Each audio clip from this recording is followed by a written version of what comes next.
आज का विषय है ब्लूम्सबरी की किताब वापसी। ब्लूम्सबरी इंडिया एक अंतर्राष्ट्रीय प्रकाशक है जिसके बारे में हम सब लोग जानते हैं। उसने पिछले दिनों एक किताब के प्रकाशन की घोषणा की, Delhi rights 2020 2020 the untold story. उसने ये घोषणा की कि सितंबर में हम इस किताब को लॉन्च करेंगे, लेकिन उसके पहले सोशल मीडिया पर एक सूचना दी गई कि इसका एक प्री लॉन्च आयोजन होने वाला है, जिसके लोकार्पण के लिए भाजपा नेता कपिल मिश्रा को बुलाया गया। हम सब जानते हैं कि कपिल मिश्रा के ऊपर भड़काऊ भाषण देने का आरोप है, तो इस सिलसिले में इस आयोजन की काफी आलोचना हुई और उसके बाद ब्लूम्सबरी ने यह कहा कि हम यह किताब अब नहीं प्रकाशित करेंगे। तो इस तरह इसको लेकर के एक विवाद खड़ा हुआ है। हम आज इसी के संदर्भ में बातचीत करेंगे। तो सबसे पहले हम सुगन्धा जी से यह प्रश्न पूछेंगे। पहला प्रश्न ये है कि यह कहा जा रहा है कि ब्लूम्सबरी ने किताब वापस लेकर एक तरह से अभिव्यक्ति की स्वतंत्रता का गला घोटा है, तो क्या आप भी ऐसा मानते हैं? जी, बहुत बहुत शुक्रिया संजय। मुझे लगता है कि ये मसला जो है ये अभिव्यक्ति की आज़ादी का मसला जो है कतई नहीं है, क्योंकि अभिव्यक्ति की आज़ादी का मसला तब उठता है अगर आप ये कहें किसी से कि अगर आप सरकार से ये कहें कि इस पुस्तक के ऊपर प्रतिबंध लगाएं, या पुलिस से कहें कि इसके ऊपर प्रतिबंध लगाएं, या किसी और तरह से जो है किताब को प्रतिबंधित करने की कोई कोशिश हो, या फिर जो इसके लेखक हैं या जो इसके प्रकाशक हैं उनको धमकियां दी जाएं कि भाई हम आकर के आपके यहाँ तोड़ फोड़ करेंगे, आपके ऊपर हिंसा करेंगे वगैरह वगैरह। इस तरह की अगर बातें आती हैं तो फिर उसे आप कह सकते हैं कि अभिव्यक्ति की आज़ादी के ऊपर हमला हो रहा है। इस पुस्तक के विषय में ये कहना असंभव है, क्योंकि इस तरह की कोई धमकी न दी गई है, न इस पुस्तक के ऊपर प्रतिबंध की कोई मांग अब तक आई है। इस पे आपत्ति क्या थी? आपत्ति ये थी कि ब्लूम्सबरी जैसा प्रतिष्ठित एक प्रकाशक इस तरह की एकदम बहुत ही गैर जिम्मेदाराना किताब को प्रकाशित कैसे कर सकता है। तो सवाल किताब के ऊपर नहीं था, सवाल ब्लूम्सबरी के ऊपर था कि अगर आप अपने आप को एक सीरियस एक प्रकाशक के रूप में चाहते हैं कि दुनिया आपको देखे, तो फिर ये लाजमी है कि आप इससे पीछे हटें, क्योंकि आपकी रेपुटेशन के ऊपर आज एक बहुत बड़ा एक सवालिया निशान है। मृणाल जी, ये पूछना चाहूंगा कि अभी दिल्ली दंगे की जांच चल ही रही है, यह मामला सब जुडिस है, तो क्या ऐसा नहीं लगता कि इस किताब को लाने के पीछे एक तरह का उतावलापन है या हड़बड़ी है? तो इस हड़बड़ी के पीछे क्या मकसद हो सकता है? अभी इतनी जल्दी इस पर किताब लाने की ऐसी क्या जरूरत महसूस हुई? छवि प्रबंधन आज के युग की सबसे बड़ी मांग है, और इसके पहले जो आपने एक शब्द रखा है किताब वापसी, उसके पहले भारतीय राजनीति में एक शब्द आया पुरस्कार वापसी, और वह पुरस्कार वापसी आया एनडीए सरकार के पहले कार्यकाल के शुरुआती समय में, अखलाक दादरी। उसके बाद लोगों को लगा कि इस सरकार से संबंध रखने में ही आपके लोकतांत्रिक छवि की हत्या हो रही है, तो उन्होंने एक पुरस्कार वापसी अभियान चलाया। हालांकि सरकार ने उसे कागजी क्रांति कह के खारिज कर दिया, लेकिन कागजी क्रांति का महत्व, छापे खाने से निकले शब्दों का महत्व कितना होता है, वो कितने स्थायी होते हैं, उसका जो इंटरनेशनल सिनेरियो पे इफेक्ट पड़ा था वो तो ये सरकार जानती है, और इसके आधिकारिक डाटा कभी नहीं आने देगी कि जो पुरस्कार वापसी के बाद जो इंटरनेशनल इमेज खराब हुई थी, उसका इन्वेस्टमेंट पे क्या प्रभाव पड़ा था, उसका और क्षेत्रों पर क्या प्रभाव पड़ा था। उसी के बाद एक मसला आता है कश्मीर मुद्दे का। आपने कश्मीर में 370 को खत्म कर दिया, अपने तरीके से एक तरह से तानाशाही स्थापित की, यहाँ के लोगों को, यहाँ के नेताओं को वहाँ नहीं जाने दिया। अब जबकि आपको अपने इमेज की जरूरत पड़ी तो आप यूरोपीय सांसदों का मंच लेकर के आ गए, लेकिन जैसे ही यूरोपीय सांसद यहाँ पर आए तो उन्हें लगा कि नहीं, यहाँ पर छवि खराब हो रही है, और जब उसकी डिकोडिंग पूरी हुई तो फिर समझ में आया कि कश्मीर के मामले में इस सरकार के साथ रहने में अंतर्राष्ट्रीय स्तर पर लोकतांत्रिक छवि खराब हो रही है। इसलिए इनको एक ऐसा मंच चाहिए था जो इनको एक लोकतांत्रिक स्वरूप दे सके। आपको याद होगा कि भागवत जी अभी भी जब भी बोलते हैं तो वो कहते हैं कि महात्मा गांधी हमारे मंच पे आए थे, वो प्रणब मुखर्जी को लेकर के मंच पे आए थे। तो वो लोकतांत्रिक छवियों का किस तरह से इस्तेमाल करते हैं, तो इसलिए ये उतावलापन इनको इसलिए था कि ब्लूमबेरी के तहत ये एक इंटरनेशनल सिनेरियो पे अपनी एक छवि लेकर के जाएं और उसका इस्तेमाल करें। अगला सवाल सुधन्वा से पूछना चाहूंगा कि ब्लूम्सबरी की किताब के समर्थक ये कह रहे हैं कि इन्होंने किताब को इंग्लैंड के दबाव में वापस लिया, इंग्लैंड की जो लॉबी है, जो साम्राज्यवादी लॉबी है, उसके दबाव में वापस लिया, और वो उसकी इस रूप में आलोचना भी कर रहे हैं। तो क्या ऐसा वास्तव में है? क्या ये कोई साम्राज्यवादी दबाव की देन है? ये तो बहुत ही हास्यास्पद एक बात है। दरअसल क्या है कि हर मल्टीनेशनल की तरह ब्लूम्सबेरी का भी हेडक्वार्टर कहीं और है और भारत में उसके ऑपरेशंस यहाँ पर हैं। अब जाहिर है कि किसी भी कंपनी के अंदर जो हेडक्वार्टर है वो हेडक्वार्टर होता है, और उनके लिए अगर ये उनको लगे कि भाई हमारी छवि इससे ख़राब होगी, तो जाहिर है कि उन्होंने भारत में शायद लोगों से कहा हो कि भाई इस किताब को जो है वापस लीजिए। लेकिन दरअसल क्या हुआ ये हम नहीं जानते, ये केवल इनका आरोप है। इन लोगों का आरोप है कि इंग्लैंड के दबाव के चलते इस किताब को वापस लेने का फैसला ब्लूम्सबेरी इंडिया ने किया। ब्लूम्सबेरी की तरफ से अभी तक कोई इसके ऊपर कोई स्पष्टीकरण या कोई स्टेटमेंट नहीं आया है। लेकिन मजे की बात यह है कि भाई आपसे किसने कहा था वहां जाने के लिए? अगर आपको गोरों से इतनी दिक्कत है और आपको जो है साम्राज्यवाद से अगर इतनी दिक्कत है, अगर आपको इंग्लैंड से इतनी दिक्कत है, तो फिर आप गए क्यों उनके पास? क्या आपको मालूम नहीं था कि ब्लूम्सबेरी एक मल्टीनेशनल पब्लिशर है और उसका हेडक्वार्टर जो है वो लंदन में है? क्या आप नहीं जानते थे? आपके साथ जितने भी तथाकथित इंटेलेक्चुअल हैं, लगभग सब ने कोई ना कोई किताब ब्लूम्सबेरी के साथ छापी है। तो आपको ये क्या जबरदस्ती थी कि आप उनके पास गए? जब आप उनके पास जाते हैं, आपको उनकी जरूरत है। अंतर्राष्ट्रीय स्तर पे, अंतर्राष्ट्रीय मैदान में अपनी छवि को सुधारना ये आपकी जरूरत है, उनकी जरूरत नहीं है। लंदन की जरूरत नहीं है कि वो आपके पास आए, आपकी जरूरत है कि उनके पास आप जाएं। भाई आपके यहाँ आप बात करते हैं आत्मनिर्भरता की, आप बात करते हैं स्वदेशी की, तो क्या नागपुर के पास प्रकाशक कोई कम थे? क्या प्रकाशन संस्थाओं का जो है अकाल पड़ा हुआ है? आपके पास तो इतना सारा धन है, इतने सारे आपके पास साधन हैं।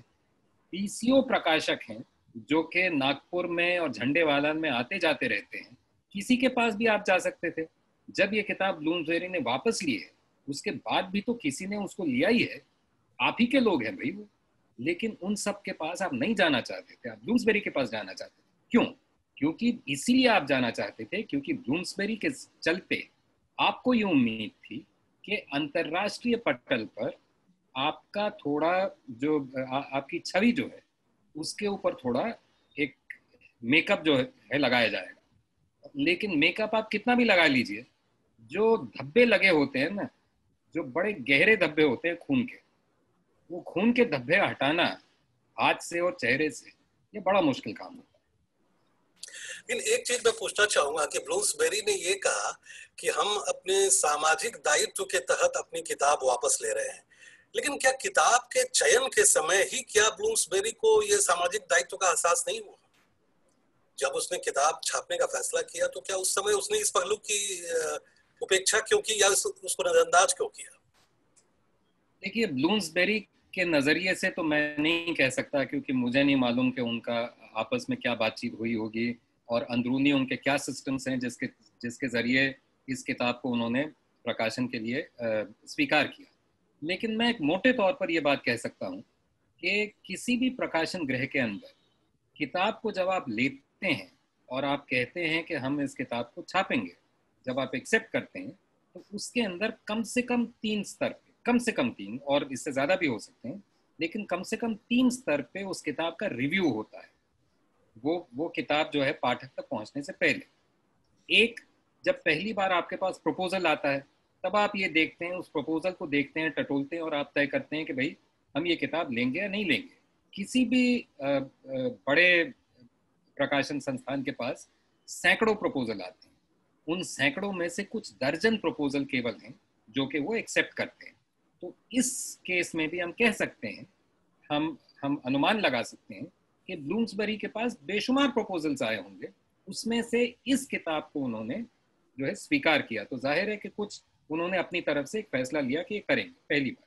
दूसरी बात ये कि जब आप एक प्रपोजल को एक्सेप्ट करते हैं और उसके बाद में आपके पास जब उसकी पांडुलिपि आती है, तो उस पांडुलिपि को भी आप, जिसे अंग्रेजी में कहते हैं रिव्यू प्रोसेस और पीयर रिव्यू के लिए आप भेजते हैं। मतलब क्या है? मतलब यह है कि भाई इस क्षेत्र के अंदर आप नहीं उम्मीद कर सकते कि हर क्षेत्र के अंदर आपके जो अपने जो संपादक हैं, जो आपके यहाँ जो काम करते हैं, जो आपके यहाँ नौकरी करते हैं, हर संपादक की हर क्षेत्र के अंदर एक महारत हासिल होगी, ये आप नहीं उम्मीद कर सकते हैं। कैसे कर सकते हैं? तो आप ये कहते हैं कि भाई ये पांडुलिपि हमारे पास आई है, ये हम 2-3-4 लोगों के पास, 1-2 लोगों के पास हम भेजते हैं जो उस क्षेत्र के अंदर जिनकी एक महारत हासिल है और जिनके जजमेंट को आप समझते हैं कि भाई ये एक अच्छा आपको रिव्यू देंगे, तो उनके पास आप पांडुलिपि भेजते हैं। वो फिर आपको कहते हैं कि इस पांडुलिपि में ये दिक्कतें हैं, या ये अच्छाइयाँ हैं, या ये बुराइयाँ हैं, या जो भी है। उसके बाद में आप फैसला लेते हैं कि हाँ, ये किताब हम छापेंगे।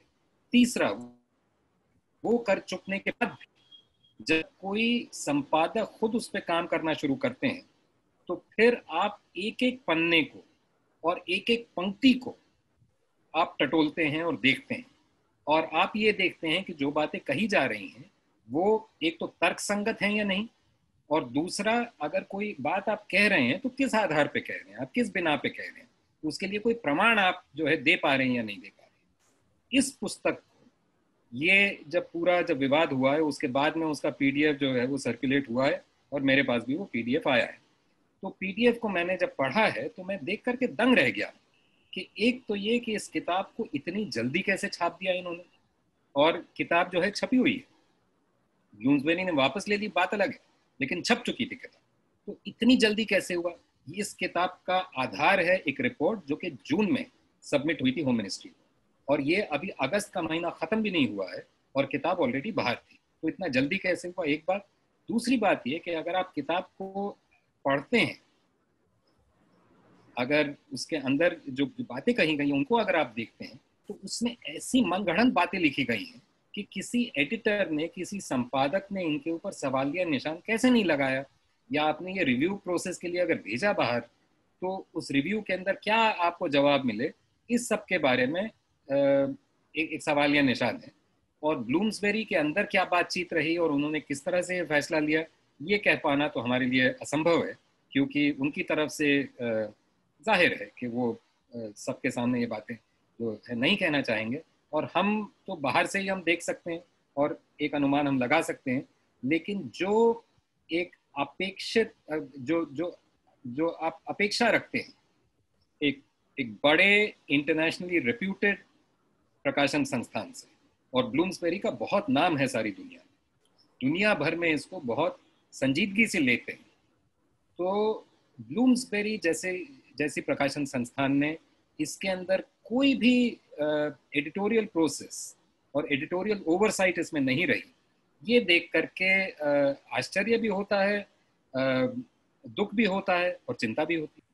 मृणाल जी, चर्चा को आगे बढ़ाते हुए मैं ये पूछना चाहूंगा कि जो छवि निर्माण की आपने बात शुरू में की, कहीं ऐसा तो नहीं कि एक खास एजेंडे के तहत जो छवि निर्माण के लिए जो तबका है, जो राजनीति है, वह अस्मिता की राजनीति का, खासकर महिलाओं को आगे करके अपने एजेंडे को आगे बढ़ाना चाहती है? कहीं ऐसा तो नहीं है? क्योंकि ये किताब तीनों जो लेखिकाएं हैं इन किताबों की, तो क्या यह जो ये आशंका जो जताई जा रही है कि अस्मिता की को आगे बढ़ाना, जो अस्मिता का जो संघर्ष है उसे अपने हाथ में लेने की एक कहीं कोई इसके पीछे कोई राजनीतिक चाल तो नहीं? इस किताब की लेखिकाओं का 3 महिलाओं का होना कोई संयोग नहीं है। इसका तर्क मैं दे रही हूँ कि 2014 के बाद जो नागरिक चेतना का एक सुखाड़ सा आ गया था, और अचानक से स्वतः स्फूर्त आंदोलन के तहत शाहीन बाग से एक आंदोलन उभरता है और नागरिक चेतना का विस्फोट सा होता है, पूरा देश इससे जुड़ता है, और इसका जो इसकी जो कमान है वो महिलाओं के हाथ में है। और मैं ये कहना चाहती हूँ कि जो शाहीन बाग का आंदोलन है, दुनिया का पहला ऐसा आंदोलन है जिसमें महिलाएं सांप्रदायिकता के खिलाफ गोलबंद हुई हैं। ये कोई आम आंदोलन नहीं था, क्योंकि भारत जैसे देश में महिलाओं के लिए वैसे भी राजनीतिक भूमिकाएं बहुत कमतर मिली हैं, और जो भी मिली है वो किसी खास संदर्भों में मिली है। लेकिन जिस तरह से महिलाएं एक नागरिक चेतना के साथ आई, वो संविधान का पाठ पढ़ रही थी, वो अपने अधिकार के सवाल पूछ रही थी, वो पूछ रही थी कि हमारे पास इतने कागज कम क्यों हैं, उनके पास इतने कागज ज्यादा क्यों हैं। तो इस आंदोलन को इनको आइडेंटिटी पॉलिटिक्स के तहत डिमीन करना ही था, जो कि पहले बार दो हम देख चुके हैं, जो कि ये कास्ट पॉलिटिक्स में भी कर चुके हैं। जो कास्ट पॉलिटिक्स था वो एक जाति विरोधी आंदोलन था, जिसके तहत कि एक पॉलिटाइजेशन करना था, सशक्तिकरण करना था। लेकिन उसको भी संघ की राजनीति ने अस्मिता के नाम पे डिमीन करके उसको जातिवादी आंदोलन में बदल दिया। तो शाहीन बाग के पहले 3 तलाक के मामले में भी देखते हैं हम कि अचानक से संघ से जुड़ी, अचानक से मुस्लिम महिलाओं का एक पूरा समूह आ जाता है, जो योगी को राखी बांध रहा है, जो ये कर रहा है, वो कर रहा है कि मुस्लिम महिलाओं का ये हिंदू भाई ही सबसे ज्यादा भला कर रहे हैं। लेकिन जैसे ही जब सीए में वो पूछ रहे हैं कि भैया राखी तो बांध दी थी, अब हमारा गिफ्ट तो दे दो, सारे हिंदू भाई एकदम से गायब हो गए। तो इस जो आइडेंटिटी पॉलिटिक्स के तहत ही इस नागरिक चेतना को वो डिमीन कर सकते थे। और ये बहुत साधारण बात नहीं है कि इसकी लेखिकाएं 3 महिलाएं हैं। एक बार फिर मैं सुधन्वा से यह सवाल पूछना चाहूंगा कि एक प्रकाशक को कंटेंट को लेकर के कितना सचेत होना चाहिए, या फिर वो इसका फैसला समाज पे छोड़ दे? क्या वह खुद कंटेंट को नियंत्रित करे या समाज को यह तय करने दे? ये इसके बीच संतुलन कैसे बनेगा कि कितना वो खुद तय करे और कितना समाज को तय करने दे? जी देखिए, ये सारा मसला इस बात पे आकर के रुकता है कि आप कितना संजीदगी से अपने काम को लेते हैं। अगर जैसे मान लीजिए कि आप एक अखबार चलाते हैं, तो क्या आपका ये दायित्व नहीं है कि अखबार में सच्ची खबरें छपे? क्या आपका ये दायित्व नहीं है कि जो खबरें आपके पास आ रही हैं उनको आप देखें कि इसके लिए आधार क्या है और इसके लिए प्रमाण क्या है? इसीलिए ना आपके पास जो है जर्नलिस्ट होते हैं, जो आप फील्ड में भेजते हैं, संपादक होते हैं जो देखते हैं, आपके पास फैक्ट चेकर्स होते हैं, इत्यादि इत्यादि। इसी तरह से पब्लिशिंग हाउस का भी ये काम होता है, प्रकाशन संस्थान का भी ये काम होता है कि आपके नाम से जो किताब जा रही है, जिसके ऊपर आप अपनी छाप जो है, अपनी मोहर आप लगा रहे हैं उस किताब की, आपका एक नाम है। देखिए ब्लूम्सबेरी का या किसी का भी एक, अगर आपने इतने साल से आपने पब्लिशिंग किया है तो आपका एक नाम बनता है समाज के अंदर, बाजार के अंदर आपका एक नाम है, आपकी प्रतिष्ठा है। वो सस्ती नहीं है, वो हल्की नहीं है, और आपकी ये जिम्मेदारी है कि उस प्रतिष्ठा को आप बनाए रखें। अब मैं आपको छोटी छोटी 1-2 मिसालें देता हूँ इस किताब से। इस किताब का जो फॉरवर्ड लिखा है वो डोगरा साहब हैं, जो कि डीजीपी ऑफ पुलिस जो है होते थे, पंजाब पुलिस के डीजीपी होते थे। अब डोगरा साहब के अपने मत हैं, वो ठीक है, अपनी जगह हैं, वो स्कॉलर नहीं है, चलिए वो भी हम मान लेते हैं कि वो पुलिस वाले हैं। उन्होंने अपने फॉरवर्ड के अंदर 2 लोगों का हवाला दिया है जिनके कोटेशन उन्होंने दिए हैं। एक तो कोटेशन एक्चुअली कोटेशन मार्क्स में है, और दूसरा उन्होंने एक मत किसी के नाम पर कहा है कि ये उनका मत है। अब क्या है इसमें, एक है नेहरू जिनका कोटेशन दिया है उन्होंने, ये कोटेशन फेक कोटेशन है, और ये कोटेशन ये हिंदुत्ववादी शक्तियों ने ही इसको जो मनगढ़ंत रूप से बना करके 1959 के ज़माने से जो है इसको चलाते जा रहे हैं, और इनको उम्मीद ये है कि तब से अगर आप चलाते रहेंगे तो ये जो झूठ बात है वो जो है वो सच बन जाएगी, ऐसी इनकी उम्मीद होती है। आगे चल करके वो कहते हैं कि नंदिनी सुंदर जो डीयू में प्रोफेसर हैं, उन्होंने करण थापर को एक इंटरव्यू दिया, और उस इंटरव्यू में उन्होंने इस तरह की बात कही। अब जिस चैनल की वो बात कर रहे हैं, इस चैनल के ऊपर ये इंटरव्यू आया था वगैरह वगैरह, ये सरासर झूठ है। इस तरह का कोई इंटरव्यू नहीं दिया गया है, और इस तरह की कोई बात नंदिनी सुंदर ने ना वहां कही है उस इंटरव्यू में, क्योंकि वो तो इंटरव्यू आया ही नहीं है कभी, और ना ही उनका वो मत है दरअसल। तो उनका ये मानना ही नहीं है, जिस बात को वो मानती नहीं है उस बात को आपने अपने फॉरवर्ड में डाल दिया। अब क्या है कि डोगरा साहब तो कोई स्कॉलर नहीं है, तो उनसे शायद आप ये नहीं उम्मीद रख सकते कि वो फैक्ट चेक हर चीज़ करें, लेकिन पुलिस का वैसे काम होना चाहिए ये कि वो फैक्ट चेकिंग जो है कुछ करके, वरना आपको पुलिस के ऊपर भी एक सवालिया निशान उठाना पड़ेगा कि भाई किस आधार पे आप लोगों को उठा लेते हैं वगैरह वगैरह। खैर वो एक अलग बहस है। अगर एक अच्छा संपादक हो जो कि इस पे काम करता है, उसका ये काम है कि वो डोगरा साहब से ये सवाल करे कि भाई ये चीज़ें आपको कहाँ से मिली हैं। आगे चल करके इस किताब के अंदर बीसियों तरह की बातें कही गई हैं जिसके लिए कोई आधार नहीं है, कहीं पर कोई प्रमाण देने की कोशिश नहीं की गई है। मैं आपको मिसाल के तौर पर सिर्फ एक वाक्य पढ़ के जो है मैं सुनाऊंगा आपको, जो कि पेज नंबर 35 पर आता है ये वाक्य। अब ये कहते हैं कि during the earliest protest at Jamia Millia Islamia, fake news about deaths of some Jamia students at the hands of the Delhi police was spread by a few Muslim journalists from Kerala. अब एक तो ये है कि ये अगर कह रहे हैं आप कि फेक न्यूज़ इस तरह की जो फैलाई गई है, तो आप बताइए कि ये कहाँ पर अगर हम देखना चाहें कि इस तरह की कुछ फेक न्यूज़ है कहीं पर, तो कहाँ पर है? आप बताइए ना हमें कि ये कहाँ पर आया है, किसी वेबसाइट पे है, ये फेसबुक पे आया, व्हाट्सएप पे चला, कहाँ पे चला है फेक न्यूज़, कहाँ चली? पहली बात। दूसरी बात ये कि आप कह रहे हैं ये फेक न्यूज़ थी, ठीक बात, लेकिन फिर आपको ये कैसे पता कि इसको फैलाने वाले एग्जैक्टली कौन थे? आप कह रहे हैं कि कुछ जर्नलिस्ट थे, मुसलमान थे और केरल के थे। ये तीनों बातें आप एक ही वाक्य में कह रहे हैं, जो आप नहीं कह रहे कि हमारा अंदाजा है ये, आप कह रहे हैं कि ऐसा हुआ। ये तथ्य की तरह आप जो है लोगों के सामने पेश कर रहे हैं। तो अगर कोई भी एडिटर इसके ऊपर काम करता है, संपादक इसके ऊपर काम करते हैं, तो उनका ये काम होता है कि वो लेखक से ये सवाल करें कि भाई ये आप बात कह रहे हैं, बड़ी संजीदगी से आप कह रहे हैं, बात बड़ी सीरियस बात है, किसी के ऊपर आप इल्ज़ाम लगा रहे हैं, और यहाँ पर तो लगातार जो है इल्ज़ाम केवल किसी व्यक्ति विशेष पर नहीं लगाया, वो भी बहुत कुछ किया है, लेकिन एक पूरे समुदाय पर, केरल के ऊपर, मुसलमानों पर इत्यादि, इस तरह से ही पूरा आर्गुमेंट है इस किताब का। तो ऐसे में इसके मायने केवल किसी व्यक्ति विशेष के लिए नहीं है, इसके मायने कहीं ज़्यादा व्यापक हो जाते हैं। आप पूरे के पूरे समुदाय को आप जो है कटघरे में आप खड़ा करते हैं और आप फेक न्यूज़ चला रहे हैं। दरअसल ये जो वाक्य है, ये वाक्य अपने आप में फेक न्यूज़ की एक मिसाल है, और यही काम है जो एक संपादक एक पुस्तक के ऊपर उसे करना चाहिए, और जो लेखक हैं उनसे जो है सवाल करना चाहिए। आखिरी एक और बात मैं छोटी सी कह दूं, वो ये है कि कई बार क्या होता है कि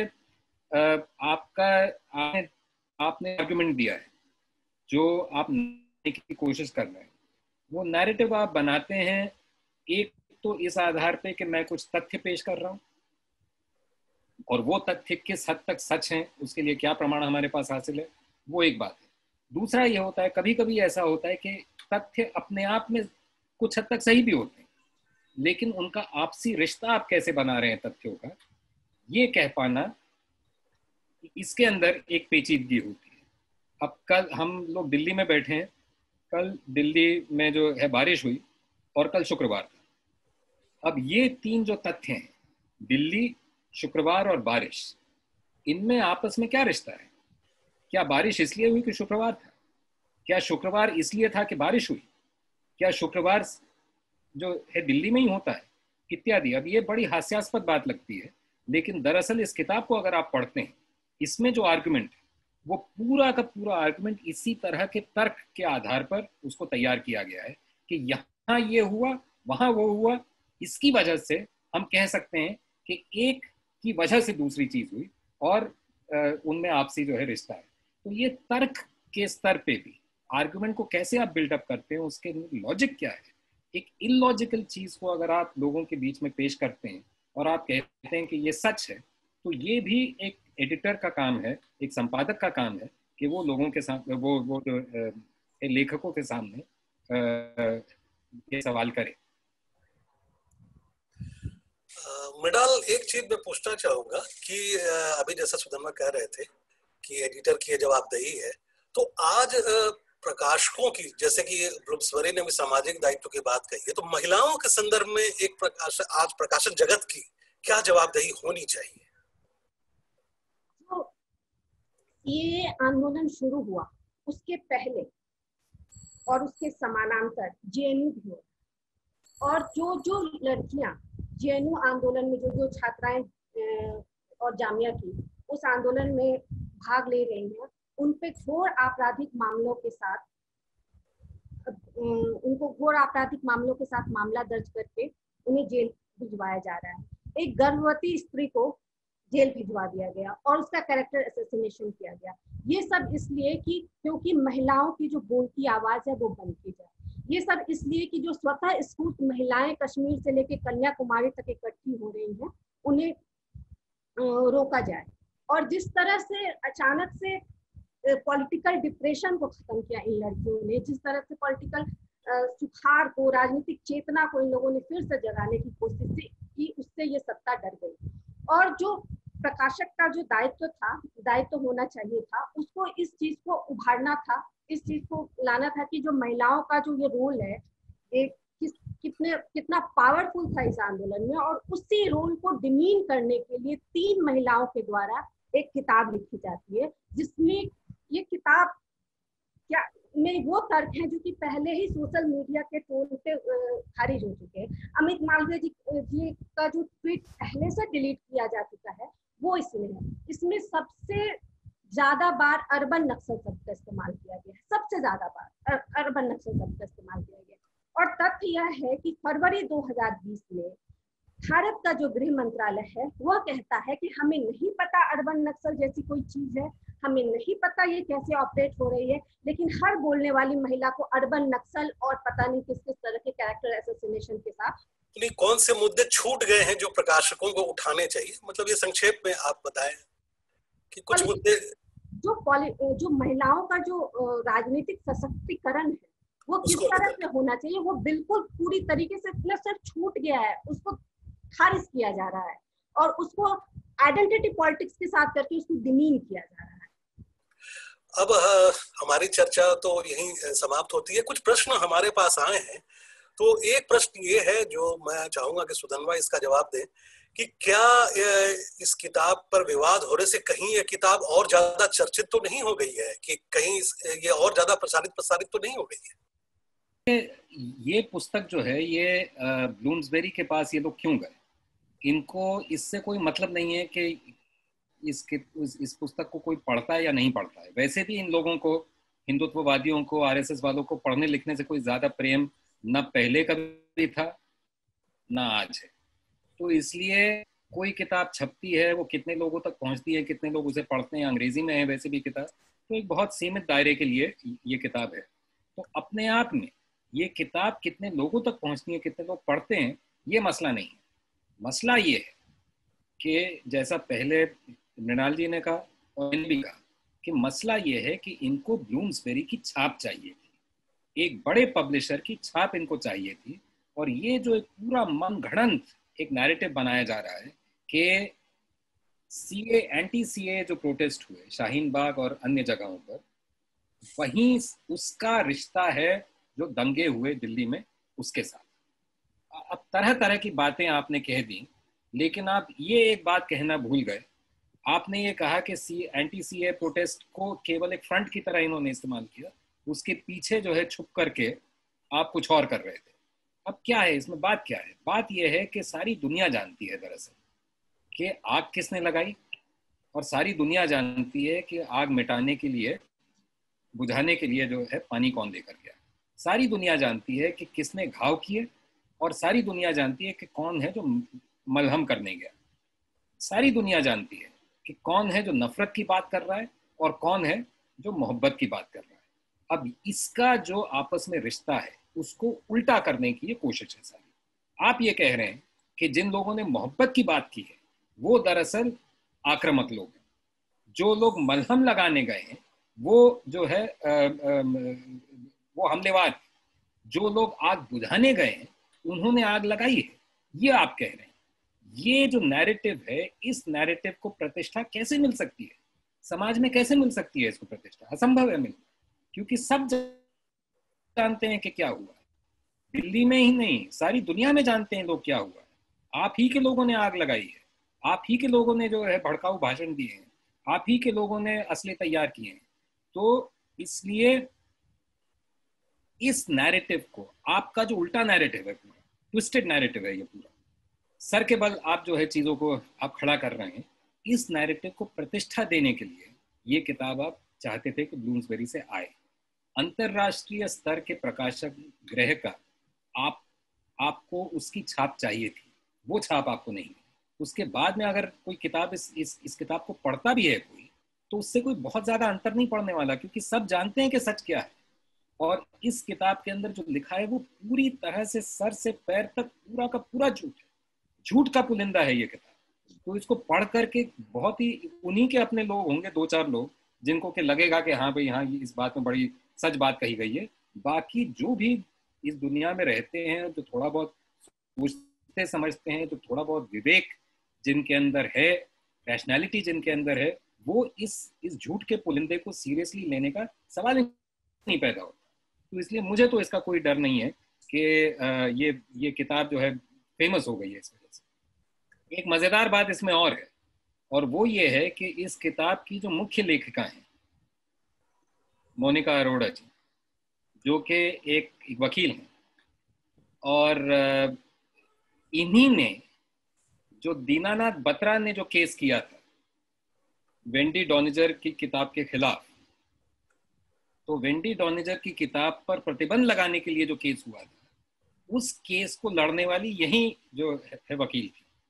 तो जो लोग पहले किताबों के प्रतिबंध की बात कर चुके हैं, वो आज बड़ा अपने आप को कह रहे हैं कि भाई अभिव्यक्ति की आज़ादी की बात है वगैरह वगैरह। एक और छोटी सी बात मैं इसके साथ जोड़ दूं, वो ये है कि मुझे देख कर के काफ़ी हैरानी हुई कि जिसे हम कहते हैं कॉपीराइट पेज होता है, जो टाइटल पेज होता है किताब का, उसके दूसरी तरफ होता है कॉपीराइट पेज, जिसके ऊपर लिखा होता है कॉपीराइट किसके नाम से।